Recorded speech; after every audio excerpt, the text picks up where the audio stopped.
ஆள் செட் பண்றான். 4 காலேஜ் பசங்களை கொல்றதுக்கு ஆள் செட் பண்றான். அந்த 4 பசங்களை கொல்றதுக்கு நல்லா இதையே தொழிலா பண்றவங்க, கில் பண்றது தொழிலா பண்றவங்கலாம் வராங்க. ஹோட்டல்ல இவங்க சாப்பிட போறோம், இவங்க சாப்பிட்டு இருக்காங்க. இவங்கள வந்தாங்கன்னா ஆள் காமிச்சு சொல்லிட்டு ஒருத்தர் கிளம்பி போயிட்டாரு அந்த ஹோட்டல்ல இருந்து. வந்து அவளை கொல்றதுக்கோசம் வராங்க. உள்ள வந்து பார்த்தா அவங்க கிட்ட இவனுங்க மாட்டல, இவனுங்க கிட்ட தான் அவங்க மாட்டிருக்காங்க. அந்த ஆள் இவங்க தான் அப்படின்னு அந்த பையன் அந்த வெயிட்டர் சொன்ன உடனே பாட்டில் எடுத்து தலையில அடிப்பா. அப்போ ஒரு ஆரம்பிச்சு ஒரு ஃபைட். வெளியில ஒரு சும்மா உட்காந்துப்பான் தம்மச்சின்னு, வெளில வந்து ஓடி வருவான் பாரு. வண்டியில இருந்து கம்பிய புடிங்க அவனை அச்சு உள்ள கருத்து அந்த பூச்செட்டி எல்லாம் தூக்கி அடிப்பானுங்க.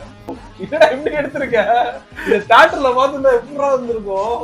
அந்த மைண்ட் செட் கிரியேட் பண்ணதுன்னா பெஸ்ட் இன்டர்வல்.